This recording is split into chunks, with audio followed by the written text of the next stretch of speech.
স্বাগত নিউজ 24 সন্ধ্যার সংবাদে। পুরো সংবাদের সঙ্গে আছি আমরা দুজন, আমি ফারনাজ জুই এবং আমি সানজিদা ইসলাম। অস্ত্রের মুখে জিম্মি করে প্রবাসী স্ত্রীকে ধর্ষণের অভিযোগে নোয়াখালীর নোয়াখোলা ইউনিয়নের যুবলীগ সভাপতি এবং শরীফ বাহিনীর প্রধান মুজিবুর রহমান শরীফকে গ্রেপ্তার করেছে পুলিশ। এরপরই শরীফের নানা সহিংস কর্মকাণ্ড নিয়ে মুখ খুলতে শুরু করেছেন এলাকাবাসী। এর আগেও পুলিশ ফাঁড়ি থেকে তরুণীকে তুলে নিয়ে তার বিরুদ্ধে ধর্ষণের অভিযোগ ছিল। আকবর হোসেন সোহাগের তথ্য ও চিত্রে বিস্তারিত ডেস্ক রিপোর্টে। নোয়াখালীর বেগমগঞ্জ উপজেলায় এক নারীকে বিবস্ত্র করে নির্যাতনের ঘটনার রেশ কাটতে না কাটতেই আবারও আলোচনায় নোয়াখালী। উপজেলার চাটখেলের নোয়াখোলা ইউনিয়নের যুবলীগ সভাপতি এবং শরীফ বাহিনীর প্রধান মুজিবুর রহমান শরীফ ওরফে শরীফের বিরুদ্ধে অস্ত্রের মুখে এক প্রবাসীর স্ত্রীকে ধর্ষণের অভিযোগ উঠেছে। স্থানীয় থানায় হয়েছে মামলাও। ভুক্তভোগীর অভিযোগ, বুধবার ভোরে দরজা ভেঙে ঘরে প্রবেশ করে শরীফ, অস্ত্রের মুখে জিম্মি করে তাকে ধর্ষণ করে। দরজা ভাঙি, কৌশলে ভাঙি, আমার ঘরে ঢুকি, ভিতরে রুমে যাই, আমার হাসাবি দৌড়ি, আমার দর্শন করছে, আর আমার মোবাইল বার করি, ছবি বা ভিডিও এরকম আমার ধারণা আছে। যদি কাউকে বলি, কিছু বলি, আমার গোষ্ঠীর সব শেষ করে দিবে। ধর্ষণে অভিযুক্ত শরীফকে এরই মধ্যে গ্রেফতার করেছে পুলিশ। তার বিরুদ্ধে ধর্ষণ সহ 7-8টি মামলাও রয়েছে। মামলা রুজু হয়েছে, আসামিকে গ্রেফতার করেছে। ভিকটিমকে আমরা মেডিকেল করার জন্য পাঠাই দিয়েছি। আসামিও কিছুক্ষণ মধ্যে কোর্টে চলে যাবে। 6-7টা মামলা তার নামে আগেও আছে, কিন্তু সম্ভবত সেই মামলাগুলোতে সে জামিনে ছিল আর কি।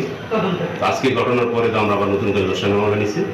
শরীফের গ্রেফতারের পর মুখ খুলতে শুরু করেছেন ভুক্তভোগীর পরিবার ও এলাকাবাসী। চাইছে শরীফের দৃষ্টান্তমূলক শাস্তিও। তাদের অভিযোগ, প্রভাবশালী মহলের আশ্রয় প্রশ্রয়ে মাদক, ইয়াবা, নারী নির্যাতন ও চাঁদাবাজি সহ সব ধরনের অপরাধের বিশাল বাহিনী গড়ে তুলেছে শরীফ। তার বিরুদ্ধে একাধিক অভিযোগ আছে এবং এই ধরনের ঘটনা যদি পরপর ঘটতে থাকে নোয়াখালী বাপুর্তি সারা বিশ্বের কাছে, সারা দেশের কাছে অনেকটা ক্ষুণ্ণ। প্রধানমন্ত্রীর কাছে আমরা অনুরোধ রইল, উনি যেন এই একটাকে কেন্দ্র করে পুরো বাংলাদেশের মধ্যে ধর্ষণ যেন উৎখাত করে দেন। স্থানীয়রা আরো জানান, শরীফের বিরুদ্ধে পুলিশ ফাঁড়ি থেকে তরুণীকে তুলে নিয়ে ধর্ষণের অভিযোগ রয়েছে। এ ঘটনায় নির্যাতিতার মা থানায় বাদী হয়ে মামলা করলেও পুলিশ শরীফের নাম বাদ দিয়ে অজ্ঞাত কয়েকজনের নাম উল্লেখ করে মামলা রেকর্ড করে। Desk report, news 24। ধর্ষণের ঘটনা সালিশের মাধ্যমে মীমাংসা করা ফৌজদারি অপরাধ হিসেবে কেন গণ্য করা হবে না তা জানতে চেয়ে রুল জারি করেছেন হাইকোর্ট। একই সঙ্গে এ বিষয়ে হাইকোর্টে চলমান অন্যান্য মামলা সম্পর্কে প্রতিবেদন দাখিলের নির্দেশ দিয়েছেন আদালত। এ সংক্রান্ত এক রিটের শুনানি নিয়ে বুধবার হাইকোর্টের বিচারপতি মোহাম্মদ মুজিবুর রহমান মিয়া ও বিচারপতি মহিউদ্দিন শামীমের সমন্বয়ে গঠিত বেঞ্চ এ আদেশ দেন। এর আগে আবেদনে গত 10 বছরে সারা দেশে থানায় কতগুলো ধর্ষণের মামলা দাখিল হয়েছে এবং কতগুলো মামলা বিচারের জন্য আদালতে পাঠানো হয়েছে তার তথ্য জানানোর নির্দেশনা চাওয়া হয়।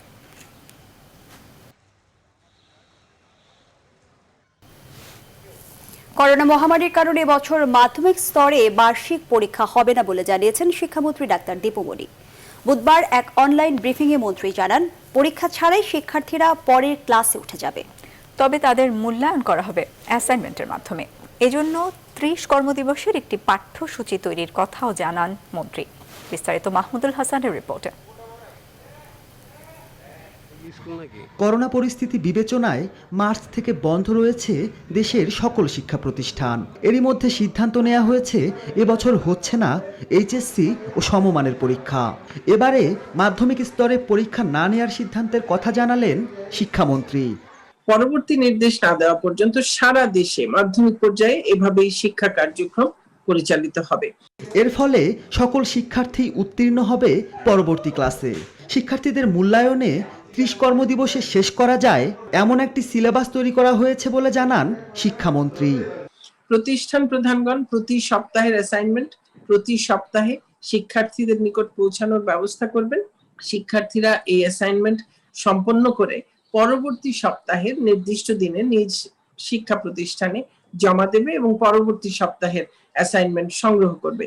করোনার ভেতরে যেসব শিক্ষার্থীর পরিবার অন্যত্র চলে গেছে তারা নিকটস্থ শিক্ষা প্রতিষ্ঠানে যোগাযোগ করে সেখানেই অ্যাসাইনমেন্ট সংগ্রহ করে এই প্রক্রিয়ায় অংশ নিতে পারবে।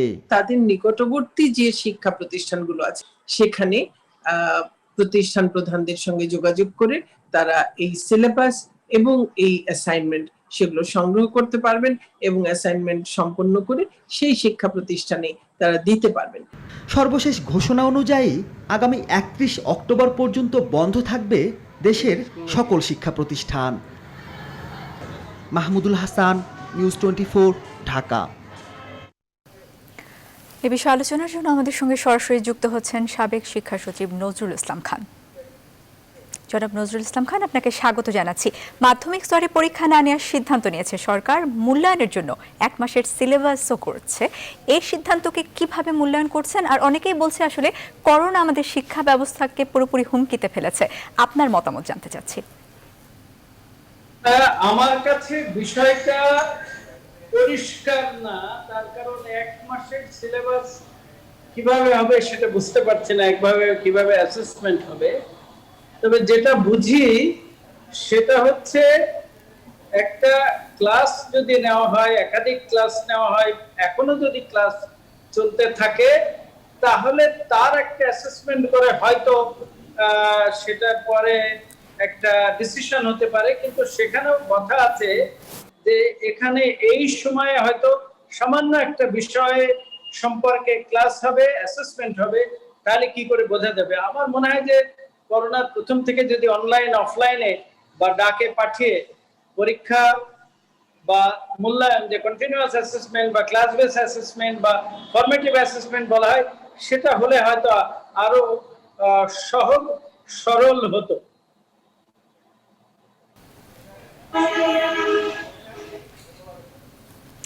জনাব নজরুল ইসলাম খান, আপনাকে ধন্যবাদ। দর্শক, মাধ্যমিক স্তরে পরীক্ষা না নেওয়ার সিদ্ধান্ত নিয়েছে সরকার। এই বিষয়ে আলোচনার জন্য আমাদের সঙ্গে সরাসরি যুক্ত হয়েছিলেন সাবেক সচিব নজরুল ইসলাম খান।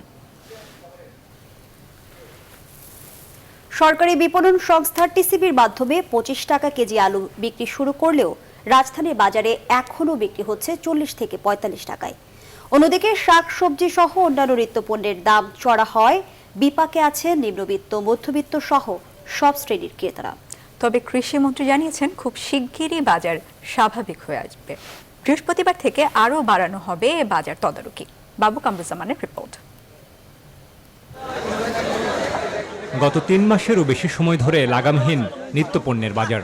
কাঁচা লঙ্কা থেকে শুরু করে শাকসবজি, প্রায় সব নিত্যপণ্যের দামই ভোক্তার নাগালের বাইরে। সবশেষ অস্বাভাবিক দাম বাড়ার তালিকায় যোগ হয় আলু। ন্যায্য মূল্যে ভোক্তার কাছে আলু পৌঁছে দিতে বৃহস্পতিবার রাজধানীর বিভিন্ন জায়গায় খোলা বাজারে 25 টাকা কেজি আলু বিক্রির কার্যক্রম শুরু করে সরকারি বিপণন সংস্থা টিসিবি।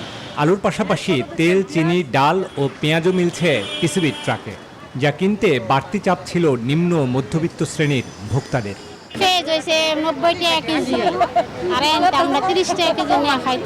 সাধারণ লোকের জন্য অনেক উপকৃত হয়েছে। মানুষ অনেক চাপ, আমরা আমাদের যথেষ্ট দ্রুত দেওয়ার চেষ্টা করতেছি। ভোক্তাদের দাবি করোনাকালীন এই সময়ে টিসিবির এই কার্যক্রম নিয়মিত রাখার। হলো অল্প ইনকাম করি শহরে, বুঝেন, আমাদের জন্য সব সময় এগুলো দিলে ভালো হয়। পেঁয়াজটা খুব কম দেয়, হেরা পেঁয়াজটা দিলে আমাদের জন্য সুবিধা। তবে টিসিবির ট্রাকে 25 টাকায় আলু মিললেও কারণ বাজার ঘুরে দেখা যায় প্রতি কেজি আলু বিক্রি হচ্ছে 42 টাকায়। যদিও সরকার দ্বিতীয় দফায় আলুর দাম বেঁধে দেয় 35 টাকা, 210 টাকা করে 5 কেজি। তো সেক্ষেত্রে আমরা যে সাধারণ যে জনগণ আছি, এক্ষেত্রে অনেক এক্সপেন্সিভ। এটা খুবই কষ্ট আছে, যার যতটুকু আয় আছে, আয় সম পরিমাণ জিনিসের দাম নাই। গেছে কালে বেশি 220 টাকা পালা, আজকে ব্যস্ত আছে 210 টাকা পালা, 200 টাকা পালা বেশি, 205 টাকা পালা বেশি। এদিকে সচিবালয়ে সাংবাদিকদের প্রশ্নের জবাবে কৃষিমন্ত্রী জানিয়েছেন আলুর বাজার খুব শিগগিরই স্বাভাবিক হয়ে আসবে। তারা বলছে 35 টাকা খুবই যুক্তিসঙ্গত। এটা যদি আমরা বাস্তবায়ন না করি তাহলে আমরা মুনাফাখোর বা এই ধরনের কথা নিজেরাও বলেছে। এই 2-1 দিনের মধ্যেই বাজার মনিটরিংটাকে আরো অনেক জোরদার করবো, আপ্রাণ চেষ্টা করবো এটা বাস্তবায়নের জন্য।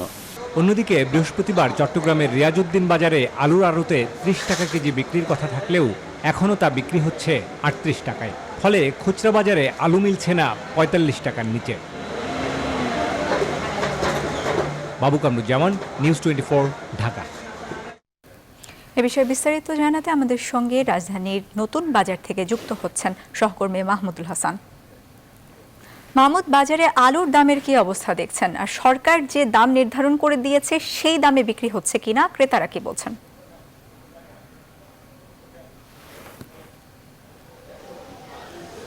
পদ্মা, আপনি জানেন কিন্তু আজকে থেকে যেহেতু সরকারি দরে কিন্তু যে টিসিবি ট্রাকে করে যে আলুগুলো বিক্রি করা হচ্ছে তার কিন্তু একটি প্রভাব পড়েছে যে স্থানীয় যে বাজারগুলোতে। তো আমরা কথা বলেছিলাম বিক্রেতাদের সাথে, তো তারা কিন্তু বলছেন যে মোটামুটি 40 টাকা কেজিতে এখন স্থির রয়েছে। তো এটিও বেশি দাম, কিন্তু সপ্তাহখানেক আগে এই অবস্থা ছিল না। একজন ক্রেতার সঙ্গে কথা বলতে চাই, তো হঠাৎ করে আলুর দামটা যে বেড়ে গেল, তো কি দামে কিনছেন আপনারা? আমি আজকে এখন কিনলাম 40 টাকা দরে, তো তারপরেও আমার কাছে এটা বেশি মনে হচ্ছে, কারণ এটা তো আসলে ক্রয় ক্ষমতার অনেকটা ঊর্ধ্বে চলে গেছে। কথা শুনছিলেন, কিন্তু আসলে সব মিলে কিন্তু ক্রয় ক্ষমতার উপরে, শুধু আলু নয়, পেঁয়াজের দামটিও বেশি ছিল কিছুদিন আগে, সেটিও একটি সমস্যা, এবং সবজির যে দাম সেটাও কিন্তু বেশি। তো বিক্রেতার সাথে কথা বলতে চাই, হঠাৎ করে আলুর দাম বেড়ে গেল কেন? হঠাৎ করে দাম বাড়ছে, আলুর দাম আমরা কিনতে পাইতেছি 35 টাকা করে, 40 টাকা আমাকে বিক্রি দাম, মানে 35 করে আমাকে কিনা পড়ে। হঠাৎ করে যে দামটা বেড়ে গেল, তো ক্রেতারা কি বলে? ক্রেতারা কি বলবো, দাম এরা বেশি কারণে খাইতে পারছে না। তো পদ্মা, শুনছিলেন কিন্তু যে সাধারণ মানুষের যে খাদ্যদ্রব্যের তালিকায় যেটি আসলে থাকে আলু, তো সেটির যে দাম বেড়েছে তার প্রভাব কিন্তু বাজারেও পড়েছে, এবং ক্রেতারাও কিন্তু নানা ধরনের অভিযোগ করছেন যে যেহেতু এটি আমদানি নির্ভর কোনো পণ্য নয়, পেঁয়াজের মতো নয়, তো সেই ক্ষেত্রে আসলে কোল্ড স্টোরেজে থাকা আলুগুলো যদি সরকারের তদারকিতে যদি আসলে বাজারে আসে, সেই ক্ষেত্রে কিন্তু আলুর দামটি কমে যাবে। কারণ যে পরিমাণ চাহিদা রয়েছে আলুর বাংলাদেশে, তো তার চাইতে কিন্তু বেশ কিন্তু প্রায় 1.5 গুণের মতো আলু কিন্তু মজুদ রয়েছে এই কোল্ড স্টোরেজগুলো সারা বাংলাদেশে, সেখানে কিন্তু মজুদ রয়েছে। পদ্মা, মাহমুদ, আপনাকে ধন্যবাদ। দর্শক, নতুন বাজার থেকে আলুর দামের সবশেষ খবর জানাচ্ছিলেন সহকর্মী মাহমুদুল হাসান। কৃষিতে দেশের চেয়ে এগিয়ে থাকা ভারতের সহযোগিতা নেওয়ার ক্ষেত্রে ঢাকায় নিযুক্ত ভারতীয় হাইকমিশনারের সঙ্গে আলোচনা হয়েছে বলে জানিয়েছেন কৃষিমন্ত্রী আব্দুর রাজ্জাক। সকালে কৃষিমন্ত্রীর সঙ্গে দেখা করতে সচিবালয়ে যান হাইকমিশনার বিক্রম দোরাইস্বামী। কৃষিমন্ত্রী জানান, কৃষির যান্ত্রিকীকরণেও সহযোগিতার আশ্বাস দিয়েছে ভারত। হুট করে পেঁয়াজ রপ্তানি বন্ধ করে দেওয়া প্রসঙ্গে এক প্রশ্নের জবাবে বিক্রম দোরাইস্বামী বলেন, বন্যা, অতিবৃষ্টির কারণে ফসলের ক্ষতি, অভ্যন্তরীণ সংকটের কারণে এমন সিদ্ধান্ত নিতে হয়েছে। উদ্দেশ্যমূলকভাবে পেঁয়াজ রপ্তানি বন্ধ করেনি Bharat.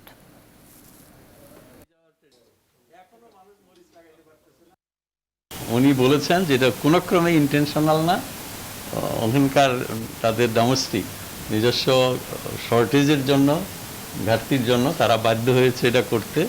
Ensuring that domestic sensitivities are taken care of is also important.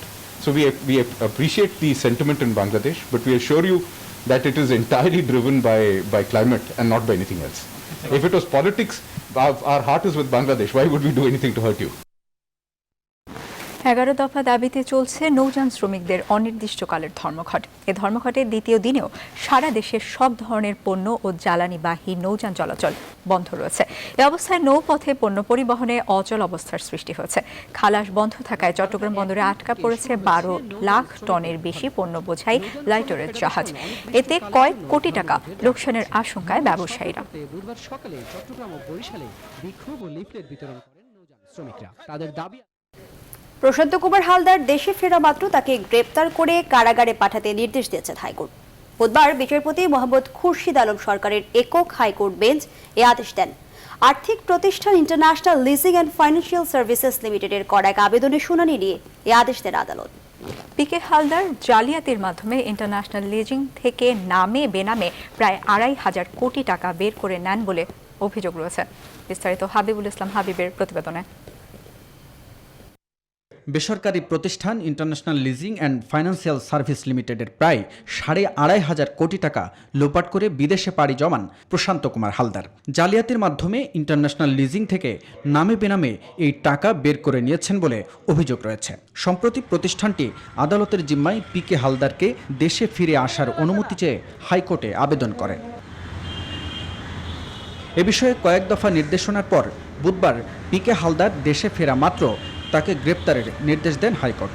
আদালত জানান, দেউলিয়া হয়ে পড়া প্রতিষ্ঠান ইন্টারন্যাশনাল লিজিংয়ের তথ্যমতে পিকে হালদার আগামী 25 অক্টোবর দুবাই থেকে এমিরেটাস এয়ারলাইন্সের একটি ফ্লাইটে ঢাকা ফিরে আসার জন্য টিকিট কেটেছেন। ওই দিন বাংলাদেশ সময় সকাল 8টায় ফ্লাইটটি হজরত শাহজালাল আন্তর্জাতিক বিমানবন্দরে অবতরণ করার কথা রয়েছে। পলাতক ব্যক্তির পক্ষে এই ধরনের আবেদন করা আইনের দৃষ্টিতে এটা কোনোভাবেই সম্ভব নয়। তখন আদালত ওনাকে বললেন যে এটা ওনার অ্যাপ্লিকেশনটা মিসকনসিভ এবং ওনার প্রেয়ারটা মিসকনসিভ, এবং আদালত আদেশ দিলেন যে উনি যদি বাংলাদেশে আসেন তো ওনাকে সাথে সাথে অ্যারেস্ট করে জেল হাজতে ওনাকে আবদ্ধ রাখার জন্য। দুদক আইনজীবী জানান, আদালতের উদ্দেশ্য পিকে হালদারকে দেশে এনে গ্রাহকের টাকা ফেরত দেওয়া।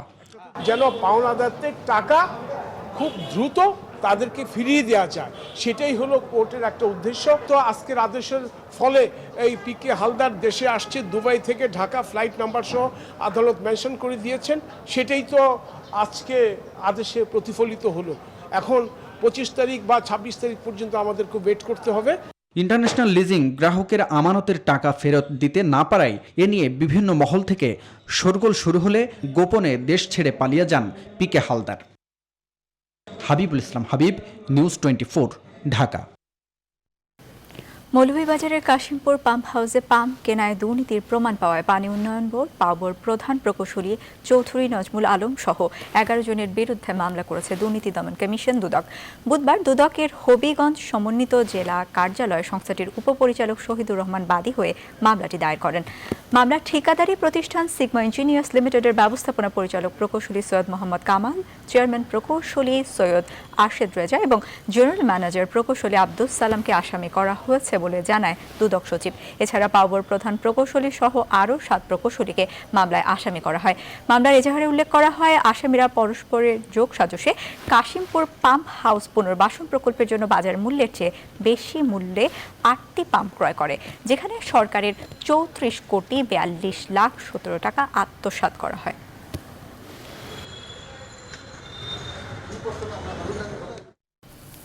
করোনাকালে বন্ধ হয়ে গেছে দেশের অর্ধেকেরও বেশি কাগজ কারখানা। ফলে চরম দুর্দশায় পড়েছে এ খাত সংশ্লিষ্ট লাখো শ্রমিক, কর্মচারী ও উদ্যোক্তা। হুমকিতে পড়েছে হাজার কোটি টাকার বিনিয়োগ। উদ্যোক্তা ও বিশ্লেষকরা বলছেন, মূল্য সংযোজনকারী ভারী এ শিল্পের সুরক্ষায় বিশেষ প্রণোদনার আওতায় এনে অর্থায়ন নিশ্চিত করা গেলে ঐতিহ্যবাহী শিল্পকে টিকিয়ে রাখা সম্ভব। কাগজ শিল্পের দুর্দশা নিয়ে বাবু কামরুজ্জামানের 2 পর্বের ধারাবাহিকের প্রথম পর্ব আছে। যুক্তরাজ্য থেকে উচ্চশিক্ষা শেষ করে দেশেই ভিন্ন কিছু করার স্বপ্ন দেখেন তরুণ উদ্যোক্তা মাহমুদ হাসান। বছর 4 আগে রূপগঞ্জে মোটা অঙ্কের বিনিয়োগে চালু করেন সিয়াম পেপার মিল নামের এই প্রতিষ্ঠান। করোনার শুরু থেকেই থমকে আছে এই কারখানার চাকা। আমরা এই 6-7 মাস ফ্যাক্টরি বন্ধ থাকার কারণে আমরা এখন আর্থিক সংকটে ভুগছি। আমাদের রানিং ক্যাপিটালটা আমাদের নাই এখন। তো এই মুহূর্তে সরকার যদি আমাদের পাশে না দাঁড়ায়, আসলে আমাদের যাওয়ার জায়গা থাকবে না। আমাদের ইন্ডাস্ট্রি আজকে 9 মাস বন্ধ। আজকে শুধুমাত্র এই ব্যাংকের অসহযোগিতার জন্য আমরা চালু মিলকে বন্ধ করতে বাধ্য হয়েছি। একটা গ্রেস পিরিয়ড সময় দিয়ে আমাদেরকে রিশিডিউল করে ব্যাংকের সুবিধাগুলো নেওয়ার সুযোগ করে দিলেই আমরা ঘুরে দাঁড়াতে পারবো। বাংলাদেশ পেপার মিলস অ্যাসোসিয়েশনের হিসাব বলছে, দেশে নিবন্ধিত কাগজ শিল্প প্রতিষ্ঠানের সংখ্যা 114টি, যেখানে চালু ছিল 75টি কারখানা। কিন্তু করোনার ছোবলে এরই মধ্যে বন্ধ হয়ে গেছে 38টি। প্রায় 4 দশকের ঐতিহ্যবাহী কাগজ শিল্প করোনাকালে রুগ্ন হয়ে পড়লেও অন্তরালেই থেকে যাচ্ছে তার পুনরুদ্ধার পরিকল্পনা। এই যেমন এই একটি কারখানা গত 9 মাস বন্ধ থাকায় হুমকিতে পড়েছে অন্তত 150 কোটি টাকার বিনিয়োগ। পেপার মিলস অ্যাসোসিয়েশনের মহাসচিব বলছেন, মহামারীর এই সময়ে বিশেষ খাত বিবেচনায় সহজ করতে হবে এ খাতে প্রণোদনা পাওয়ার সুযোগ। এই সেক্টরটাকে পৃথক সেক্টর হিসেবে বিবেচনা করে এর জন্য পৃথক একটা প্যাকেজ, প্রণোদনা প্যাকেজ বা পুনরুদ্ধার প্যাকেজ যদি ঘোষণা করা হয় যুক্তিসঙ্গতভাবে, পেপার সেক্টরে যারা আছে বা বিপিএম এর সংশ্লিষ্ট কর্মকর্তা যারা আছে তাদের সাথে আলাপ আলোচনা করে, তাহলে এই সেক্টরটিকে উদ্ধার করা সম্ভব হবে। হিসাব বলছে, ঐতিহ্যবাহী কাগজ শিল্পের সাথে প্রত্যক্ষভাবে জড়িয়ে আছে 25 লাখ লোকের কর্মসংস্থান, যেখানে বিনিয়োগ আছে অন্তত 75,000 কোটি টাকা। করোনাকালে অধিকাংশ কারখানায় উৎপাদন কমে যাওয়ায় হুমকিতে পড়েছে মোটা অঙ্কের বিনিয়োগ। 12.5 থেকে 15 লক্ষ কর্মসংস্থান নষ্ট হয়েছে এবং তারপর এফেক্ট হিসাবে এদের যে পারিবারিক সূত্রতা বা পরোক্ষ যে এফেক্টটা, তাতে প্রায় 50 লক্ষ লোক ক্ষতিগ্রস্ত হয়েছে পেপার সেক্টরের এই পরিণতির জন্য, কোভিড পরবর্তী এই দুর্দশাগ্রস্ত অবস্থার জন্য। করোনা চলে গেলে যেটা শেষ হয়ে যাবে তা নয়, হয়তো কিছুটা চাহিদা বাড়বে, কিন্তু পুরোপুরিভাবে কাগজ এবং প্রিন্টিং শিল্প আগের অবস্থায় যাবে এটা কিন্তু ভাবা চলবে না। এই ক্ষেত্রে এখানে বিশাল ধস নামবে। হিসাব বলছে, কাগজ শিল্পের সাথে পরোক্ষভাবে জড়িয়ে আছে প্রায় 1 কোটি মানুষের জীবন জীবিকা, যাদের বেশিরভাগই এই করোনাকালে বিপর্যয়ের মুখে।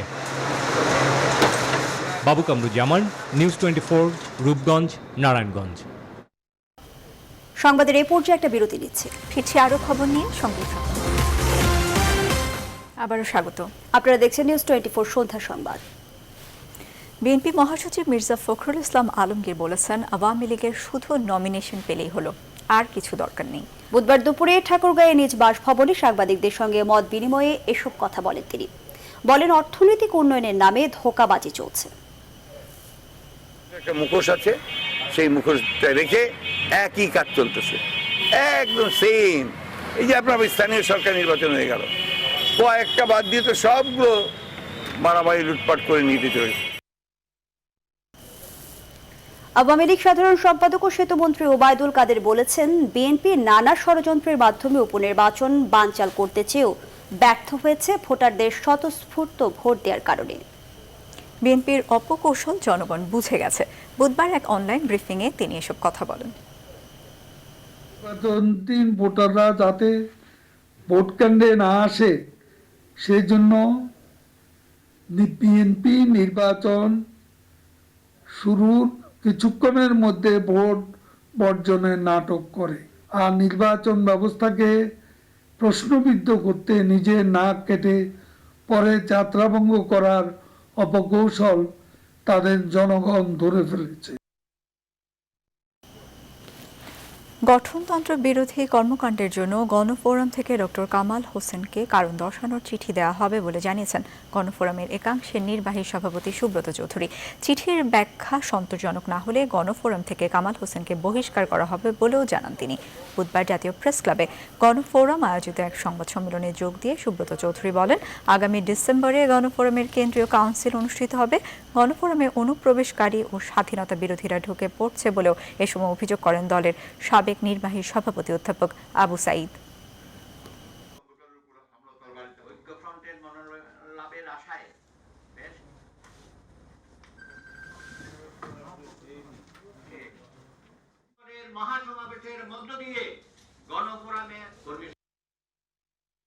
যারা যারা এই সমস্ত কাজ করছে গঠনতন্ত্র বিরোধী, আমরা শোকজ করব। ডক্টর কামাল হোসেনের ব্যাপারে এটার কোনো ব্যত্যয় হবে না। তো যেহেতু উনি এখনো ডক্টর রেজা কিবরিয়ার যোগসাজশে কর্মকাণ্ড, গঠনতন্ত্র বিরোধী কর্মকাণ্ড করে যাচ্ছেন, সেটা আরো। সাতক্ষীরায় একই পরিবারের 4 জনকে হত্যার ঘটনায় সিআইডি পুলিশের কাছে স্বীকারোক্তিমূলক জবানবন্দি দিয়েছে নিহত শাহিনুরের ভাই রায়হানুল ইসলাম। তার দেয়া তথ্যের ভিত্তিতে বাড়ির পার্শ্ববর্তী পুকুর থেকে খুনের সময় ব্যবহৃত ধারালো চাপাতি ও তোয়ালে উদ্ধার করেছে। বুধবার বিকেলে সাতক্ষীরা সিআইডি অফিসে এক প্রেস ব্রিফিংয়ে এসব তথ্য জানান পুলিশের খুলনা রেঞ্জের অতিরিক্ত ডিআইজি ওমর ফারুক। সিআইডির কাছে 161 ধারায় রায়হানুল ইসলাম স্বীকারোক্তিতে জানিয়েছে, ভাই ভাবির উপর ক্ষুব্ধ হয়ে সে পরিকল্পিতভাবে পুরো পরিবারকে হত্যা করে।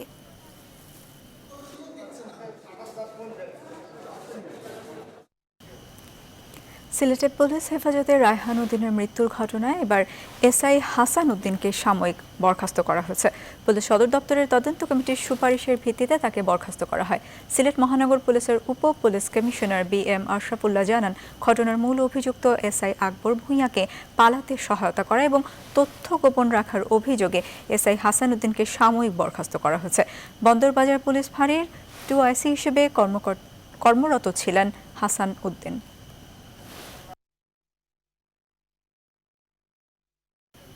রূপপুরে নির্মাণাধীন পারমাণবিক বিদ্যুৎ কেন্দ্রের প্রথম ইউনিটের মূল যন্ত্র, রিয়েক্টর, প্রেসার ভেসেল ও স্টিম জেনারেটর দেশে এসে পৌঁছেছে। গুরুত্বপূর্ণ এসব যন্ত্রাংশবাহী জাহাজটি মঙ্গলবার মোংলা বন্দরে নোঙর করার পর আজ থেকে খালাসের কাজ শুরু হয়েছে। এখন বিশেষ এসব ইকুইপমেন্ট রাশিয়ান ফেডারেশনের সমুদ্রগামী জাহাজ থেকে বাংলাদেশের স্থানীয় বিশেষ বার্জে স্থানান্তর করা হচ্ছে। আগামী 5 নভেম্বর মোংলা বন্দর থেকে এসব যন্ত্রাংশ নিয়ে আরেকটি জাহাজ রূপপুরের উদ্দেশ্যে যাত্রা শুরু করবে। নদীপথে চাঁদপুর হয়ে আগামী 20 অথবা 21 নভেম্বর পদ্মাপাড়ে প্রকল্প এলাকায় নবনির্মিত রূপপুর নৌবন্দরে পৌঁছাবে।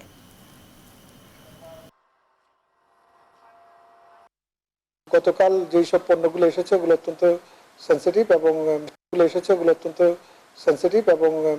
স্ট্র্যাটেজিক পণ্য।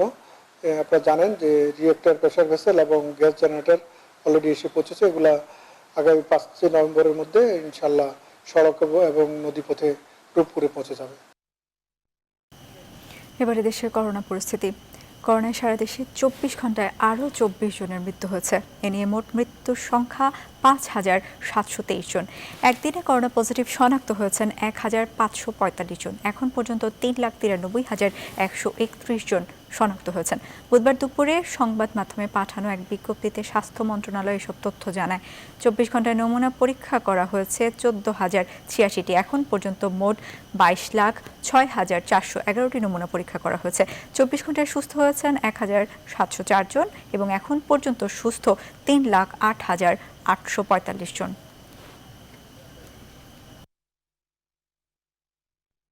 এবার বৈশ্বিক করোনা পরিস্থিতি। করোনার প্রাদুর্ভাবে গেল 24 ঘন্টায় বিশ্বজুড়ে আরও 3,80,966 জন আক্রান্ত হয়েছে। একদিনে প্রাণহানি হয়েছে 6,128 জনের। এ নিয়ে বিশ্বে মোট সংক্রমণের সংখ্যা ছাড়িয়ে গেল 4,10,22,000 আর মোট প্রাণহানি ছাড়ালো 11,29,000।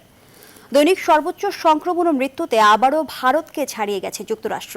24 ঘন্টায় ভারতে 54,422 জন আক্রান্ত ও 714 জনের মৃত্যু হয়েছে। উৎসবের দিনগুলোতে সর্বোচ্চ সতর্কতা গ্রহণের আহ্বান জানিয়েছেন দেশটির প্রধানমন্ত্রী নরেন্দ্র মোদী। এদিকে 2 ধাপের ক্লিনিক্যাল ট্রায়ালের পর চীনা কোম্পানি সিনোভ্যাক বায়োটেকের করোনার টিকা করোনাভ্যাককে নিরাপদ বলে ঘোষণা দিয়েছে দেশটি।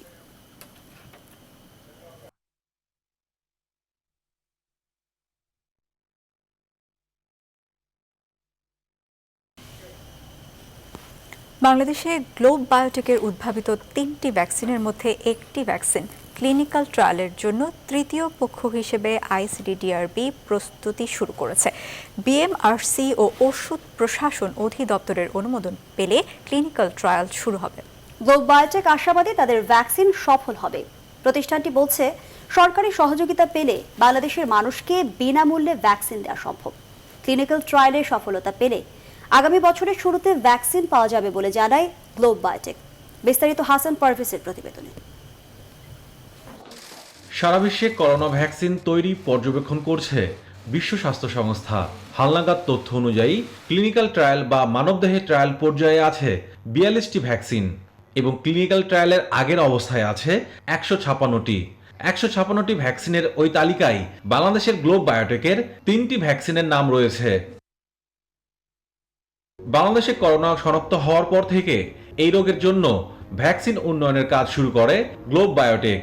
প্রতিষ্ঠানটির আশাবাদী তাদের ভ্যাকসিন ট্রায়ালে সফলভাবে সম্পন্ন হবে। যে এনিমেলে আমরা যখন ভ্যাকসিনটি ইনজেক্ট করি এবং সেটার যে রেসপন্স আমরা দেখেছি, সেখানে আমরা দেখতে পেয়েছি যে এনিমেলের মধ্যে কোনো ধরনের টক্সিসিটি দেখা যায়নি বা কোনো ধরনের ইমিউনোজেনিসিটি, নেগেটিভ ইমিউনোজেনিসিটি সেটা কিন্তু আমরা দেখি নাই। আর পজিটিভ ব্যাপারগুলো হলো লিভিং এনিমেলের মধ্যেও ভাইরাসটাকে প্রিভেন্ট করতে পারছে এবং লিভিং এনিমেলের বাইরে সেলগুলোকেও ভাইরাসকেও তারা প্রিভেন্ট করতে পারছে।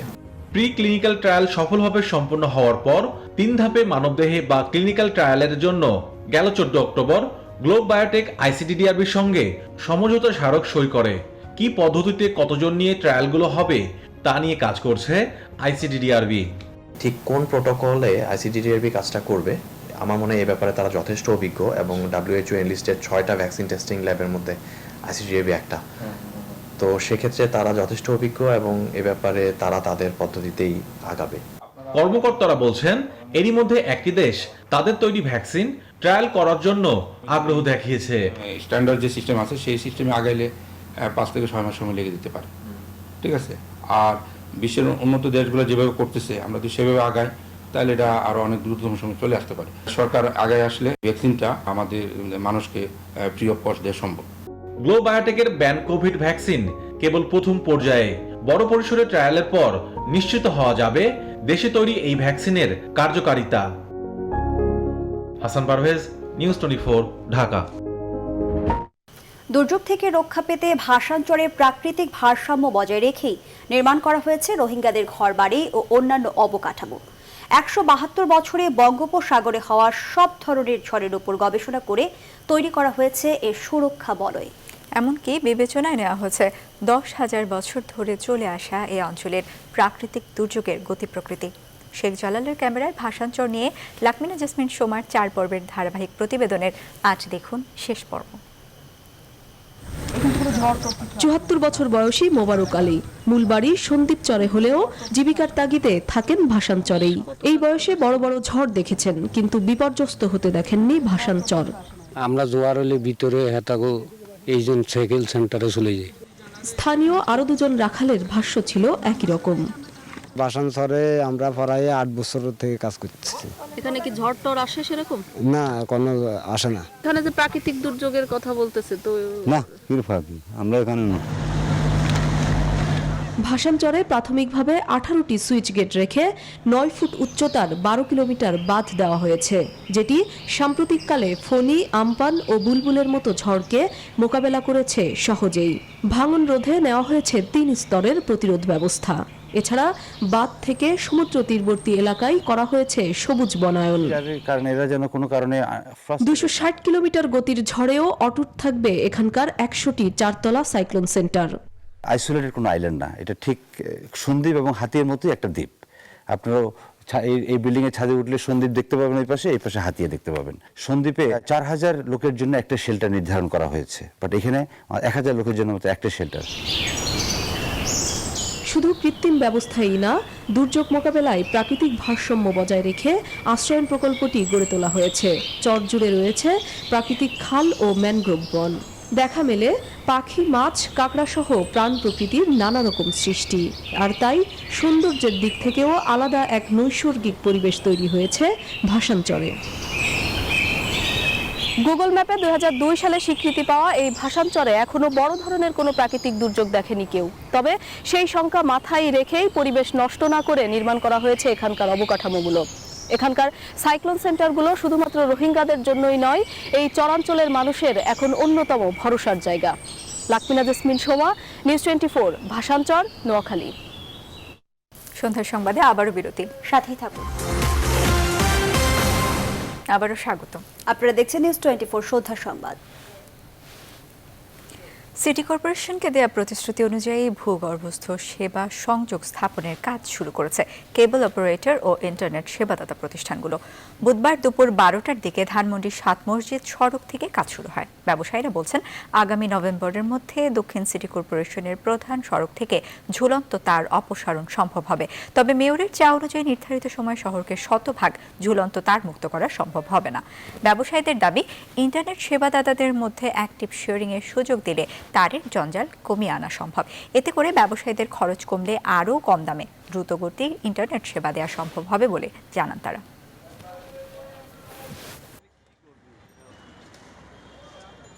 ওভারঅল আমরা একটা সুন্দর ঢাকা গড়তে আমরা সকলে একসাথে মিলেমিশে কাজ করব।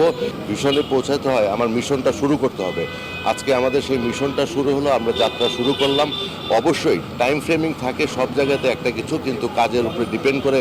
এটা অবশ্যই সকলে বিবেচনা করবে যে আমাদের সদিচ্ছা কতটুকু আছে।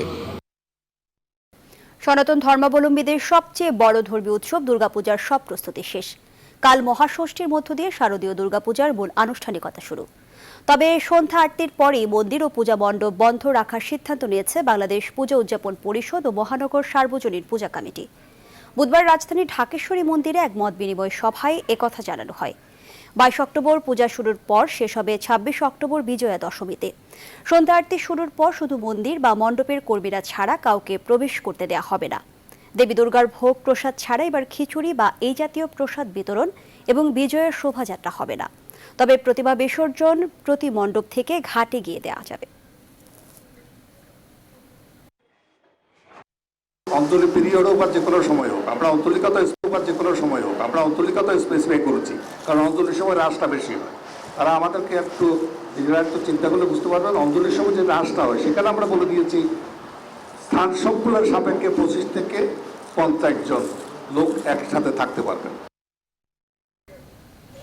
এ বিষয়ে বিস্তারিত জানাতে চট্টগ্রাম থেকে যুক্ত হচ্ছেন সহকর্মী শেখ জায়েদ।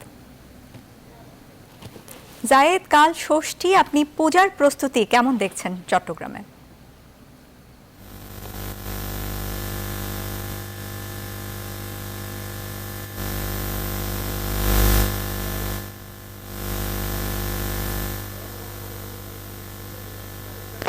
এখনো প্রতিমা বসানোর কাজ চলছে বিভিন্ন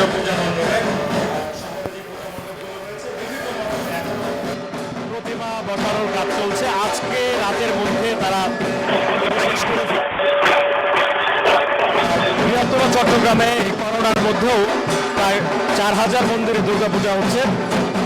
সংক্রমণ এড়াতে প্রত্যেক মন্দিরে সার্বক্ষণিক পাহারা থাকার কথা ছিল না পুলিশের পক্ষ থেকে, তবে এখন থেকে পুলিশের পক্ষ থেকে বলা হয়েছে যে তারা পাহারা রাখবেন প্রত্যেক মন্দিরেই তারা।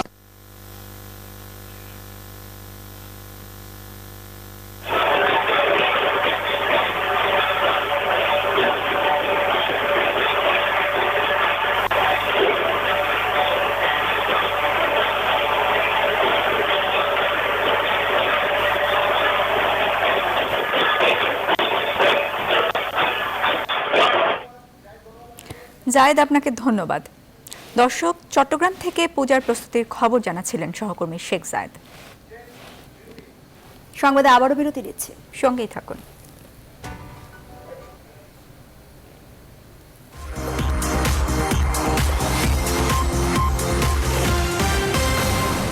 নিউজ 24 সন্ধ্যার সংবাদে আবারও স্বাগত।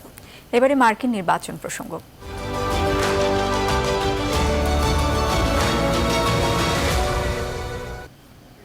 যুক্তরাষ্ট্রকে পুরোপুরি করোনা মুক্ত করতে এবং অর্থনীতিতে ক্ষতিগ্রস্ত মার্কিন জনগণকে পুনরুদ্ধার করতে তার দ্বিতীয় মেয়াদে ক্ষমতায় আসা জরুরি বলে জানিয়েছেন প্রেসিডেন্ট ডোনাল্ড ট্রাম্প। মঙ্গলবার পেনসিলভেনিয়ায় অনুষ্ঠিত এক র্যালিতে সমর্থকদের প্রতি ভোট প্রার্থনা করেন তিনি। এ সময় প্রতিদ্বন্দ্বী জো বাইডেন সম্পর্কে সতর্ক বার্তাও দেন ট্রাম্প। একই দিন একটি টেলিভিশনকে দেওয়া সাক্ষাৎকারে দুর্নীতির অভিযোগ অস্বীকার করেন বাইডেন। ইউক্রেন এবং চীনে ছেলের ব্যবসায়িক স্বার্থে ভাইস প্রেসিডেন্ট থাকাকালীন অবৈধভাবে তিনি কোনো প্রভাব খাটাননি বলে দাবি করেন। এদিকে বেশ কয়েক বছর ধরেই ট্রাম্প ইন্টারন্যাশনাল হোটেল ম্যানেজমেন্ট পরিচালিত চীনা ব্যাংক অ্যাকাউন্ট ব্যবহার করছেন এবং মার্কিন president Donald Trump. New York টাইমসে প্রকাশিত প্রেসিডেন্টের করের রেকর্ড থেকে পাওয়া গেছে চাঞ্চল্যকর এই তথ্য।